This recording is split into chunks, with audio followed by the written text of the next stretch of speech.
27번째 시간입니다. 상징에 대한 이야기를 해드릴 거예요. 네, 영어로는 심볼이라고 하죠. 대표적인 상징으로는 이런 게 있죠. 우리가 십자가를 보면서 단지 그냥 나무가 가로 세로로 걸쳐져 있는 게 아니라 이걸 보면서 많은 의미들을 떠올립니다. 어떤 의미를 떠올리죠?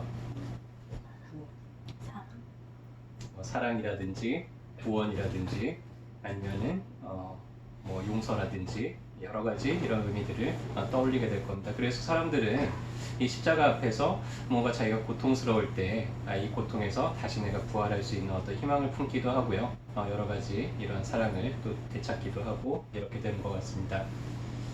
외국에 나가서 태극기를 보면 그렇게 기분이 좋더라고요.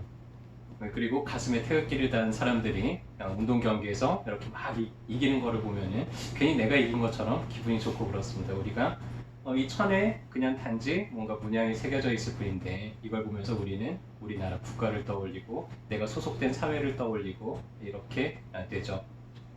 그래서 이런 것들이 대표적인 상징들이에요.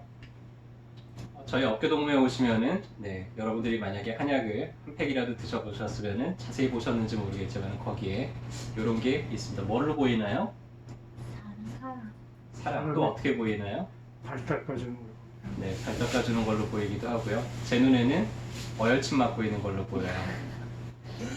그쵸? 앉아서 팔 걷어붙이고 어열침을 놓고 있고 이 피 잘 나오나 이렇게 보고 계시죠? 그래서 제가 어열침을 놓을 때마다 저는 이 상징을 떠올립니다. 내 침에 사랑이 그대로 들어가기를 이런 마음으로 침을 놓기도 하는데요. 저희 어깨동무를 상징하는 로고는 또 이런 게 있죠. 어깨동무를 하고 있는 두 사람을 뜻하는데 저희 로고를 볼 때마다 저희는 환자와 다음에 의료진들이 함께 어깨동무를 하고 건강한 세상으로 나아가는 그런 모습들을 떠올리곤 합니다. 이렇듯이요, 상징이라는 거는 어떤 의미를 담고 있습니다. 다양한 상징들이 있죠. 여러분들이 운전을 하다 보면 다양한 상징들을 보면서 내가 좌회전을 해야 되는구나, 여기서는 속도를 좀 줄여야 되겠구나, 이런 의미들을 캐치를 하기도 하고요. 여러 가지 상징들, 유방암을 상징하는 것도 있고요, 의료진을 상징을 하기도 하고요. 요새 초등학생들한테 물어보면은 어떤 순간이 가장 공포스럽냐 물어보면은 핸드폰 배터리가 3%밖에 안 남았을 때 일단 공포스럽다 그래요. 이렇게 완전히 만땅 채워졌을 때 마음이 편안하다고 합니다. 이런 것도 있을 거고, 비트코인 이런 거 보면은 뭔가 투기 이런 상징들을 또 의미를 떠올리기도 하죠. 우리 사람은요, 몸을 가지고 있지만 마음을 같이 가지고 있습니다. 우리 몸은요, 땅에서부터 태어났어요. 근데 이 마음은 하늘에서부터 내려왔다고 합니다. 그래서 우리가 죽고 나면 몸은 다시 썩어서 땅의 일부가 되지만은 우리 마음은 다시 하늘로 올라가서 하늘의 일부가 된다고 합니다. 몸이 건강하려면 어떻게 해야 되죠? 땅에서 나는 것들을 골고루 섭취를 하게 되면은 우리가 몸을 건강하게 만들 수가 있어요. 마음이 건강하려면 어떻게 해야 되죠?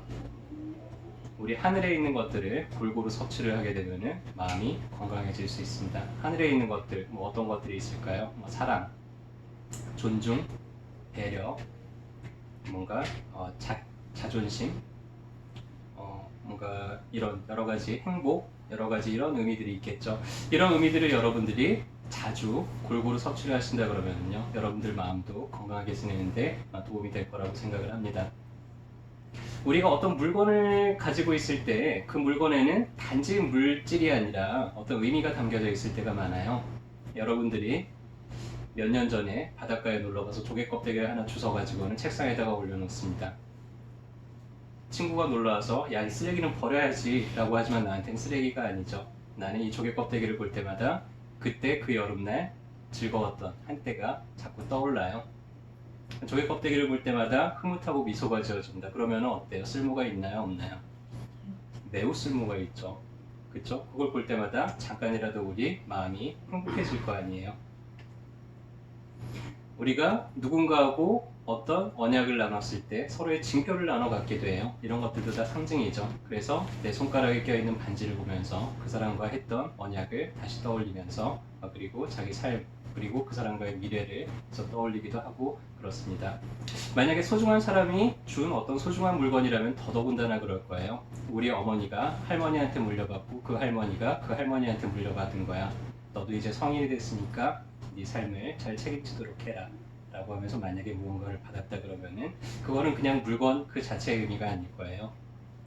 우리 가문을 따라서 내려오는 어떤 하나의 나의 운명이라든지 그런 것들을 내가 간직하고 있다라고 생각을 하게 될 겁니다. 저는 여행을 가면은 그 나라의 기념품을 사오는 걸 되게 좋아해요. 그래서 저희 집에 가보면은 벽장 2개가 기념품으로 꽉 차 있습니다.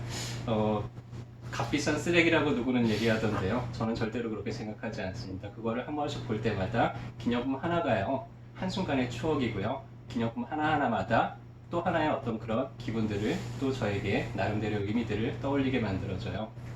그래서 그 하나의 그때 담겼던 그 경험들 그대로 다시 되살아나면서 제 마음을 좀 더 건강하고 배부르게 만들어주는 것 같습니다. 가장 뭔가 더 뚜렷한 거, 더 잘 상기를 시켜주는 거는 사진들이 있겠죠. 어려서 가족들하고 함께 찍었던 사진, 어느 순간 아주 행복했던 사진, 그런 사진들을 볼 때마다 우리는 그 순간에 느꼈던 감정을 지금 이 순간에 또 한 번 다시 느끼게 될 거고요. 그때의 의미를 다시 한번 또 되살릴 수 있을 거예요. 그래서 여러분들 마음이 좀 더 풍요롭고 싶다면요, 이런 상징들을 좀 이용을 해보면 어떨까요? 여러분들한테 제가 질문을 하나 드려보고 싶습니다. 여러분들이 가지고 있는 물건들 중에서 여러분들이 가장 소중하게 간직하고 있는 물건은 어떤 게 있으신가요? 그리고 그 물건은 여러분에게 어떤 의미를 가지고 있나요? 만약에 그런 게 있다 그러면요, 그 물건을 계속해서 소중하게 잘 간직을 하셨으면 좋겠고요. 만약에 그런 게 없다면 한번 새로 만들어 보면 어떨까요?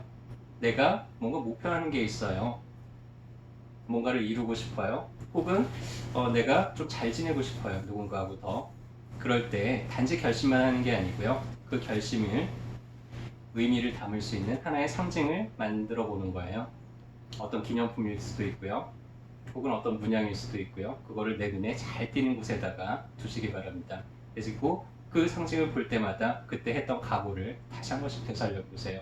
우리 뇌는요, 어떤 생각을 끊임없이 반복을 하면 반복을 할수록 그걸 점점 현실에서 만들어내는 그런 기전이 있다고 합니다. 그래서 시크릿이라든지 다양한 자기개발사에서 하는 얘기가 다 똑같죠. 끊임없이 반복적으로 상상하고 그게 현실인 것처럼 상상을 할 때 정말로 현실이 된다고요. 요새 코로나 때문에 다들 힘들어 하실 거예요. 밖에 마음대로 못 나가는 분들도 있고, 예전에 너무나 당연하게 즐겼던 일상들이 이제는 너무나 특별하게, 너무나 힘든, 즐길 수 없는 그런 순간들이 되어버리기도 할 겁니다. 그래서 코로나 때문에 난 뭣도 못하고, 코로나 때문에 뭣도 못하고, 이런 얘기들을 너무 많이 듣게 되는데요. 하지만 생각을 잠깐 바꿔서 코로나 덕분에 우리가 해볼 수 있는 건 무엇인지에 집중을 해보면 어떨까요? 코로나 덕분에 여러분들 집도 한번 깨끗하게 다시 한번 정리정돈을 해보시고요. 정리정돈을 하실 때 여러분들의 의미가 있는 상징들을요, 눈에 잘 띄는 곳에다가 한번 이렇게 재정비를 해보면 어떨까 싶습니다. 그 사진을 볼 때마다, 그 물건을 볼 때마다 한때 화목했던 우리 가족을 다시 한번 상기시킬 수 있다면은, 또 그 상징을 볼 때마다 다시 한번 내가 뭔가 용기를 얻을 수 있다면은요, 그 공간은 여러분들에게 아주 특별한 공간이 될 거라고 생각을 합니다.